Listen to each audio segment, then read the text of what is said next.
विघ्नहर्ता श्री गणेश जी की जय। स्वागत है आप सभी का आज की इस वीडियो में। आज इस वीडियो में मैं सकट चौथ व्रत की सरल विधि शेयर करूंगी। सकट चौथ माता, जिसे माघी चौथ, तिलकुट्टा चौथ या तिल चौथ भी कहा जाता है, यह पावन दिन पार्वती के नंदन श्री गणेश जी को समर्पित होता है। और यह व्रत सभी महिलाएं अपने बच्चों की लंबी आयु और उनके अच्छे स्वास्थ्य के लिए रखती हैं। जिन स्त्रियों के संतान नहीं होती, वे संतान प्राप्ति की इच्छा से भी इस व्रत को रखती हैं। यह व्रत माघ मास के कृष्ण पक्ष की चतुर्थी तिथि को रखा जाता है और साल 2025 में यह व्रत 17 जनवरी दिन शुक्रवार को रखा जाएगा। आइए अब हम इसकी विधि देखते हैं। सबसे पहले जहाँ हमें कथा सुननी है, पूजा करनी है, वहाँ हम चौकी लगाएंगे। फिर फूलों का या तिल का आसन देकर हम गणेश जी को विराजमान करेंगे। इसमें हमें तिल का बहुत ही महत्व होता है सकट चौथ के व्रत में, इसलिए हम तिल का आसन तिल का ही आसन देंगे गणेश जी को भी। और जब मैं कलश स्थापना करूंगी, ये जो जल का पात्र रखूंगी, इसमें हमें इसे भी तिल का आसन ही देना है। अगर आप कलश स्थापना होती है आपके यहाँ तो आप कर सकते हैं, हमारे यहाँ नहीं होती, इसलिए मैंने सिर्फ जल का पात्र ही मैं रखूंगी, जिससे कथा सुनने के बाद हमें सूर्य को जल देना होता है। इस पर हमें स्वास्तिक बनाने हैं इस तरह से, क्योंकि किसी भी पूजा में स्वास्तिक का बहुत महत्व होता है। जो हमने जल का पात्र रखा उस पर स्वास्तिक बनाएंगे। फिर हम शुद्ध देसी घी का हमें दीपक जो है वो लगाना है। तो यहाँ मैंने दीपक रख दिया है, धूप रख दी है। अब हम इन्हें प्रज्वलित करेंगे। इस तरह से हमने कथा सुनने से पहले हमें दीपक को प्रज्वलित करना है। यह जो हम पूजा करेंगे यह हमारी दिन के समय होती है। इसमें हमें कहानी सुननी होती है। कहानी सुनने के बाद सूरज को जल दिया जाता है। शाम के समय फिर दोबारा हमें पूजा करनी होती है, जिसमें हम बहाना निकालते हैं, जो भोजन बनाते हैं वो होगा, और उसमें हमें चंद्रमा को अर्घ दिया जाता है। इस तरह से मैंने ये दीपक जला लिया है, धूप लगा ली। अब हम इस तरह से गंगा जल के छींटे लगाएंगे स्नान की भावना से गणेश जी को और सभी दीपक को। इस तरह से अब हम पुष्प समर्पित करेंगे। स्नान करने के पश्चात गणेश जी महाराज को कनेर के फूल बहुत ही पसंद होते हैं। अगर आपके पास है तो आप वो चढ़ा सकते हैं, और अगर नहीं है तो जो भी आपके पास फूल है आप उन्हीं से ये पूजा कर सकते हैं। पीले, लाल, गुलाब, इस तरह से आप समर्पित कीजिए। गणेश जी को समर्पित करने के साथ साथ आपको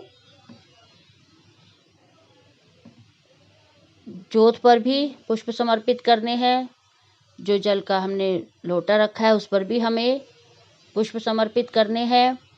आप चाहें तो आप गणेश जी की मूर्ति भी ले सकते हैं, फोटो हो तो फोटो भी ले सकते हैं। और अगर आपके पास गणेश जी की मूर्ति या फोटो नहीं है तो आप सुपारी से भी गणेश जी को विराजमान कर सकते हैं। सुपारी रूपी आप मन में ध्यान करेंगे गणेश जी का, और सुपारी को भी आप गणेश जी के स्थान पर विराजमान कर सकते हैं।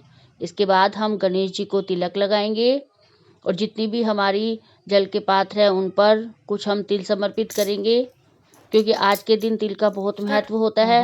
अगर आपने पूजा से पहले ही अपना जो हम तिलकुट बनाते हैं, तिल को कूट कर उनमें बूरा मिलाकर अगर आपने वो बना लिया है या लड्डू, तो आप वो समर्पित कीजिए। और अगर नहीं बनाए हैं, पूजा के बाद बनाएंगे, तो आप ये सिंपल जो तिल है वो भी समर्पित कर सकते हैं। पूजा के लिए हम तिल जो हमें सिंपल वाले होते हैं वो हमें ज़रूर चाहिएंगे, क्योंकि उनसे ही हम कहानी सुनते हैं। इसके बाद अगर कोई भी आपके पास मिठाई है तो आप वो समर्पित कीजिए। जल समर्पित करेंगे हम गणेश जी को। इस तरह से हमें सच्चे मन से गणेश जी की पूजा करनी है। फिर हम जो हमें, अगर आपने वस्त्र गणेश जी के लिए लाए हैं कोई नहीं, तो आप वो समर्पित कर सकते हैं, नहीं तो आप कलावा रूपी वस्त्र भी गणेश जी को समर्पित कर सकते हैं। इस तरह से जब हम पूजा का सारा सामान रखेंगे, गणेश जी को वस्त्र समर्पित करेंगे। फिर हमें पुष्प हाथ में लेना है और हम आज के व्रत का संकल्प करेंगे। सकट चौथ माता से यह प्रार्थना करेंगे कि आज मैं आपका व्रत रख रही हूँ, आप मेरे बच्चों पर अपनी कृपा दृष्टि बनाए रखिए। फिर हमें तिल हाथ में लेने हैं और हमें सकट चौथ माता की कहानी सुननी है। इस तरह से हम तिल हाथ में लेकर कहानी सुनेंगे और उसके बाद हमें गणेश जी की आरती करनी है। ये जो तिल हमने लिए थे, ये हमें एक कटोरी में रख लेने हैं। इसमें से थोड़े से हम इस लोटे में डालकर सूरज को समर्पित करेंगे और कुछ जो तिल बचेंगे वो हमें शाम को पूजा के समय चाहिए होते हैं। आप चाहे तो आरती के लिए दूसरा दीपक भी जला सकते हैं, नहीं तो इससे भी आरती कर सकते हैं। इस तरह से हमारी दिन की पूजा संपूर्ण होती है। अब शाम के समय जब हमें पूजा करनी है, अगर आपके घर में सास को बहाना निकाल कर दिया जाता है, तो आप इस तरह से जो भी सूट, साड़ी जो भी आपके पास है आप वो निकाल सकते हैं। दक्षिणा अवश्य रखेंगे, क्योंकि दक्षिणा से अगर हमारी पूजा में कोई कमी रह जाती है तो वो पूरी हो जाती है।